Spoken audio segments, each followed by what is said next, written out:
Bajaj housing finance एक ऐसा नाम जिसने शेयर बाजार में आते ही तहलका मचा दिया था। ये कहानी है एक ऐसे स्टॉक की जो एक चमकते सितारे की तरह लॉन्च हुआ और फिर देखते देखते आधा रह गया। तो चलिए आज इसी कहानी के तह तक चलते हैं और समझते हैं कि आखिर एक इतना शानदार आईपीओ इस तरह जमीन पर कैसे आ गया। जरा इस सफर पर एक नजर डालिए।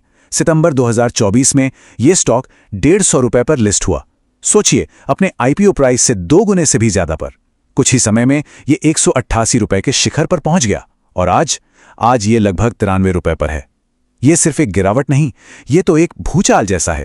और इस भूचाल ने 24 लाख से ज्यादा शेयर होल्डर्स को हैरान परेशान कर दिया है। सवाल यही उठता है कि आखिर इतना मजबूत, इतना भरोसेमंद लगने वाला स्टॉक अपनी आधी कीमत कैसे खो सकता है? आज हम इसी सवाल का जवाब ढूंढेंगे। देखिए, इस गिरावट को समझने के लिए हमें पहले उस जबरदस्त तेजी को समझना होगा, उस हाइप को समझना होगा जो इसके लॉन्च के समय बनी थी। क्योंकि हर बड़ी गिरावट की जड़ें अक्सर एक बड़ी बेहिसाब तेजी में ही छिपी होती हैं। तो उस वक्त हुआ ये कि कई सारी अच्छी चीजें एक साथ आ गईं। एक तरफ तो बजाज जैसा दशकों पुराना भरोसेमंद ब्रांड था, दूसरी तरफ हाउसिंग फाइनेंस सेक्टर की ग्रोथ की एक मजबूत कहानी थी।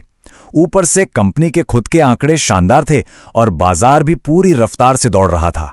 इन सब ने मिलकर एक ऐसा माहौल बना दिया जहां हर कोई इस रेस का हिस्सा बनना चाहता था। अब जरा इस नंबर पर गौर कीजिए, 3.2। ये था इसका price to book ratio IPO के वक्त। आसान भाषा में कहें तो कंपनी की असली कीमत के मुकाबले शेयर की कीमत। और उस समय बजाज जैसे बड़े नाम और दमदार ग्रोथ के लिए यह नंबर काफी वाजिब लग रहा था। निवेशकों को लगा कि यह सौदा तो शानदार है। लेकिन जैसा अक्सर होता है, ये शुरुआती जोश और उम्मीदें कीमत को हकीकत से बहुत बहुत दूर ले गए और फिर पार्टी खत्म हुई और असलियत से सामना हुआ। ये जो गिरावट आई वो किसी एक वजह से नहीं थी। इसके पीछे असल में 3 बड़े कारण थे जिन्होंने एक एक करके अपना असर दिखाया। चलिए इन तीनों विलेन से मिलते हैं। ये चार्ट पूरी कहानी खुद बयां कर देता है। देखिए, लिस्टिंग के बाद का जोश एक गुब्बारे जैसा था। प्राइस टू बुक रेशियो जो आईपीओ पर 3.2 था वो फूलकर 6.0 से भी ऊपर चला गया। मतलब स्टॉक अपनी असल कीमत से 2 गुना महंगा हो गया। और फिर जाहिर है गुब्बारा फूटा और वैल्यूएशन वापस 3.0 के करीब आ गया। दूसरा और बहुत बड़ा डर था सप्लाई ओवरहैंग का।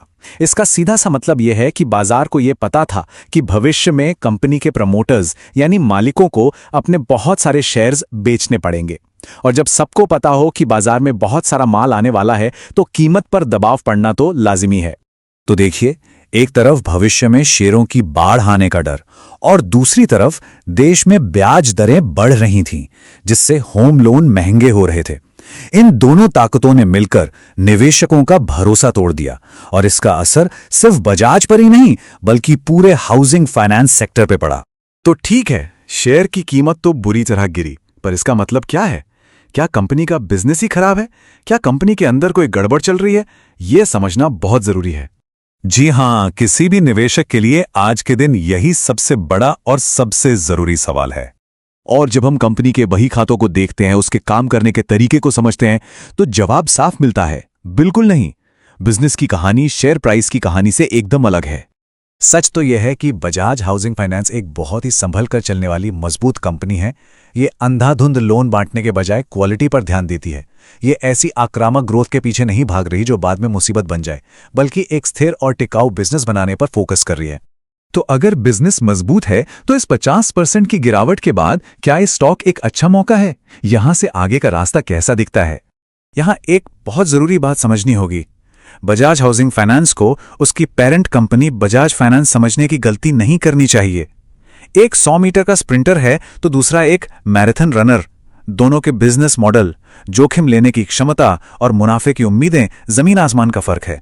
अच्छी बात यह है कि इस बड़ी गिरावट के बाद स्टॉक का वैल्यूएशन अब उस शुरुआती पागलपन से निकलकर एक ज्यादा तार्किक, एक ज्यादा वाजिब स्तर पर आ गया है।